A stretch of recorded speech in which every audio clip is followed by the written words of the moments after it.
Hello everyone, अध्ययन कक्ष में आप सभी का स्वागत है। तो आज की इस वीडियो में हम साइकोलॉजी की एमसीक्यू सीरीज का पार्ट 6 करने वाले हैं। तो चलिए आज की वीडियो को शुरू करते हैं। हमारा फर्स्ट क्वेश्चन है, the concepts like introspection and conscious experience are associated with. तो आपको बताना है कि इंट्रोस्पेक्शन और कॉन्शियस एक्सपीरियंसेस जैसे कॉन्सेप्ट किससे जुड़े हुए हैं। तो जो इंट्रोस्पेक्शन और कॉन्शियस एक्सपीरियंसेस जैसे सब्जेक्ट हैं, ये स्ट्रक्चरलिज्म से जुड़े हैं। तो इसका सही आंसर रहेगा ऑप्शन सी, स्ट्रक्चरलिज्म। यदि हम बात करें स्ट्रक्चरलिज्म स्कूल ऑफ साइकोलॉजी की, तो इस स्कूल ऑफ साइकोलॉजी को विलियम वुड के द्वारा फाउंड किया गया था। और आपको याद रखना है कि इस स्कूल ऑफ थॉट का जो मेन फोकस है वो कॉन्शियस एक्सपीरियंसेस को समझने में रहता है।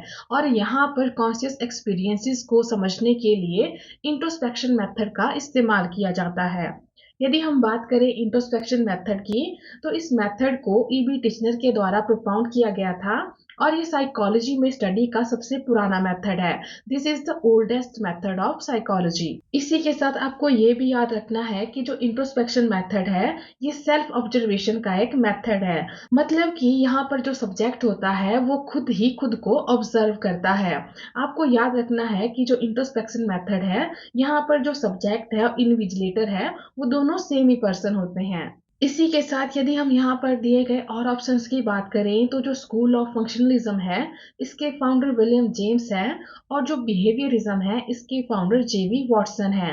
और जो आपका गेस्टॉल्ट साइकोलॉजी है इसके फादर मैक्स वर्दमेयर को माना जाता है। Next question is, for the first time the word psychology is introduced by. तो आपको बताना है कि जो साइकोलॉजी शब्द है इसे सबसे पहले किसके द्वारा इंट्रोड्यूस किया गया था। तो जो साइकोलॉजी शब्द है इसे सबसे पहले रुडोल्फ गोकल के द्वारा इंट्रोड्यूस किया गया था।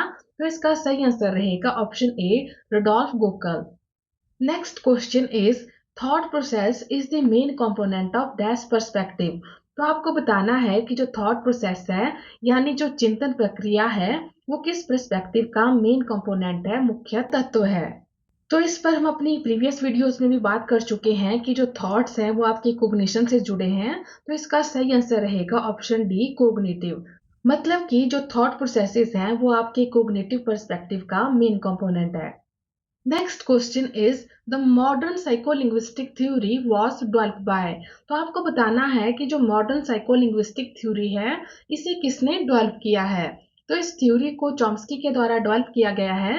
तो इसका सही आंसर रहेगा ऑप्शन ए, चॉम्स्की। अब यदि हम बात करें Chomsky theory of language acquisition की, तो इनका मानना है कि जो ह्यूमन बीइंग है उनमें एक इनेट सेट ऑफ एबिलिटीज होता है जिसकी हेल्प से हम लैंग्वेज को एक्वायर करते हैं। मतलब कि हम कुछ ऐसी एबिलिटीज के साथ पैदा हुए होते हैं, कुछ ऐसे सेट ऑफ एबिलिटीज के साथ जन्मे होते हैं जिसकी हेल्प से हम लैंग्वेज को एक्वायर करते हैं। इसी के साथ आपको ये भी याद रखना है कि जो चॉम्स्की है इन्होंने इस चीज पर काफी एम्फसाइज किया है कि जो बच्चे हैं उनमें इनेट यूनिवर्सल ग्रामर होता है। मतलब कि क्या है, वो एक यूनिवर्सल ग्रामर के साथ जन्मे होते हैं और जिसकी हेल्प से वो ग्रामर को समझते हैं और उसे एक्वायर करते हैं।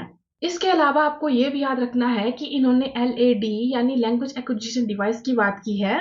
मतलब कि इनका मानना है कि हमें एक LAD यानी लैंग्वेज एक्विजिशन डिवाइस होता है जो कि हमें लैंग्वेज को एक्वायर करने में हेल्प करता है।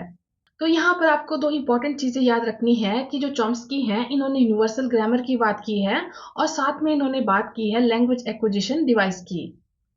नेक्स्ट क्वेश्चन है, self actualisation is proposed by. तो आपको बताना है कि जो सेल्फ एक्चुअलाइजेशन है इसे किसके द्वारा प्रस्तावित किया गया है। तो हम जानते हैं कि जो सेल्फ एक्चुअलाइजेशन है इसे अब्राहम मैस्लो के द्वारा दिया गया है। तो इसका सही आंसर रहेगा ऑप्शन बी, अब्राहम मैस्लो। यदि हम बात करें अब्राहम मैस्लो की, तो इन्होंने हायरार्की ऑफ नीड दी है जिसमें इन्होंने 5 तरह की नीड्स को बताया है। सबसे नीचे आपकी फिजियोलॉजिकल नीड आती है, उसके बाद आपकी सेफ्टी नीड, फिर आपकी लव एंड बिलोंगिंगनेस, उसके ऊपर आपकी सेल्फ एस्टीम और सबसे ऊपर आपकी सेल्फ एक्चुअलाइजेशन नीड आती है। इसी के साथ आपको ये भी याद रखना है कि ये जो नीड्स है आपको ये इसी ऑर्डर में याद रखनी है, क्योंकि इनका मानना है कि जब पर्सन किसी एक लेवल की नीड को, मतलब कि निचले लेवल की नीड को जब वो पूरा कर लेगा तो तब पर्सन नेक्स्ट लेवल पर जाएगा। मतलब कि जब उसकी फिजियोलॉजिकल नीड पूरी हो जाएगी तो तब वो पर्सन सेफ्टी नीड पर जाएगा, और उसके बाद वो लव एंड बिलोंगिंगनेस पे जाएगा, और उसके बाद सेल्फ एस्टीम, और सबसे लास्ट में वो सेल्फ एक्चुअलाइजेशन नीड पर पहुंचेगा। Next question is, children often learn the habit of telling lies when the discipline is। तो आपको बताना है कि किस तरह के डिसिप्लिन में बच्चों में झूठ बोलने की हैबिट डेवलप हो जाती है। तो जो अथॉरिटेटिव डिसिप्लिन है यहाँ पर बच्चों में झूठ बोलने की आदत डेवलप हो जाती है, तो इसका सही आंसर रहेगा ऑप्शन ए, अथॉरिटेटिव। अब यदि हम बात करें बेसिक फॉर्म ऑफ डिसिप्लिन की, तो जो डिसिप्लिन है इसकी 3 बेसिक फॉर्म रहती है। तो यहाँ पर सबसे पहले हम बात करेंगे अथॉरिटेटिव डिसिप्लिन की। तो इस तरह के डिसिप्लिन में बच्चों को हर चीज के लिए डायरेक्ट किया जाता है कि उनको कौन सी चीज करनी है, कौन सी चीज नहीं करनी है, और इसके पीछे उनको कोई रीजन भी नहीं दिया जाता है, कोई एक्सप्लेनेशन उनको नहीं दी जाती है। और जो बच्चे हैं उनसे एक्सपेक्ट किया जाता है कि वो हर चीज को ओबे करेंगे, हर बात को मानेंगे। तो ऐसे एनवायरनमेंट में जो बच्चे रहते हैं वो खुश नहीं रह पाते हैं, उनको फ्रीडम नहीं मिलता, मतलब कि जो चीजें वो करना चाहते हैं उनको वो करने को नहीं मिलती है। तो ऐसे में जो बच्चे होते हैं वो अक्सर बहुत सी चीजें बिना बताए करना शुरू कर देते हैं, झूठ बोलना शुरू कर देते हैं। तो आपको याद रखना है कि जो अथॉरिटेरियन डिसिप्लिन है यहाँ पर बच्चों में झूठ बोलने की आदत डेवलप हो जाती है। नेक्स्ट अब हम बात कर लेते हैं परमिसिव डिसिप्लिन की। तो जो परमिसिव डिसिप्लिन है ये अथॉरिटेरियन डिसिप्लिन का बिल्कुल उल्टा है, बिल्कुल अपोजिट है। यहाँ पर कोई रूल्स नहीं होते, कोई गाइडेंस नहीं दी जाती, यहाँ पर आपको फ्रीडम मिलता है, मतलब कि जो भी आप करना चाहते हो आप हर चीज कर सकते हो। ठीक है, तो यहाँ पर जो बच्चा होता है वो क्या है, सेल्फ सेंटर्ड बन जाता है, सेल्फिश बन जाता है, क्योंकि यहाँ पर क्या है, कोई रूल्स नहीं है, कोई उसको गाइड नहीं कर रहा है। तो कई बार क्या होता है वो गलत रास्ता भी अपना लेते हैं। नेक्स्ट अब हम बात कर लेते हैं डेमोक्रेटिक डिसिप्लिन की। तो जो डेमोक्रेटिक डिसिप्लिन है यहाँ पर बच्चों की नीड्स को, उनके इंटरेस्ट को ध्यान में रखा जाता है, मतलब कि उनकी क्या आवश्यकताएं हैं, कहाँ पर उनका इंटरेस्ट है, हर चीज को यहाँ पर इंपॉर्टेंस दी जाती है। तो जो बच्चे हैं वो रूल्स को फॉलो करना सीखते हैं, उन्हें मानना सीखते हैं, रिस्पेक्ट करना सीखते हैं, और उनमें क्या है, कॉन्फिडेंस डेवलप होता है, और वो इनिशिएटिव लेना भी सीखते हैं। Next question is, dash refers to the development of individual with all his or her potential।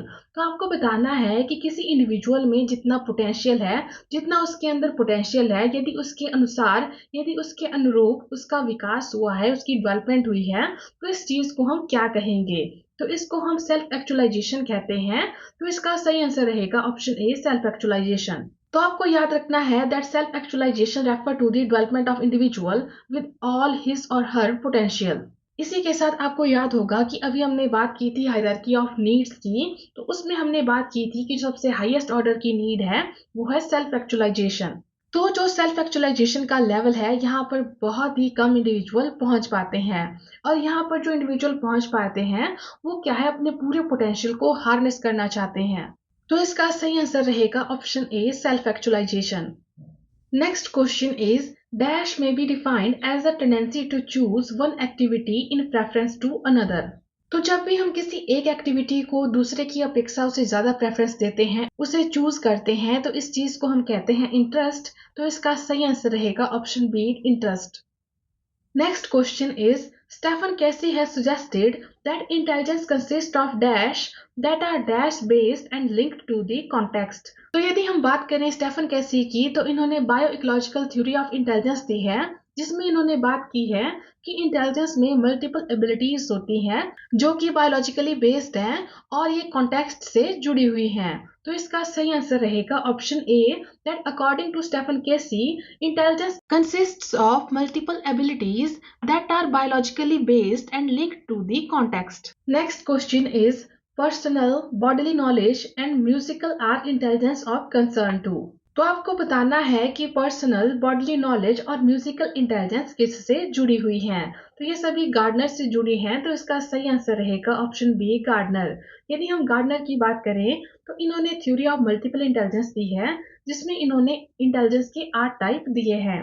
ये 8 टाइप है: verbal linguistic intelligence, musical intelligence, logical mathematical intelligence, spatial intelligence, bodily kinesthetic intelligence, interpersonal intelligence, intrapersonal intelligence और naturalistic intelligence. तो आपने याद रखना है कि जो थ्योरी ऑफ मल्टीपल इंटेलिजेंस है इसे हार्वर्ड गार्डनर के द्वारा दिया गया है और इन्होंने इंटेलिजेंस के 8 टाइप दिए हैं और आपने इन 8 टाइप्स को भी याद रखना है कि ये कौन कौन से टाइप्स हैं।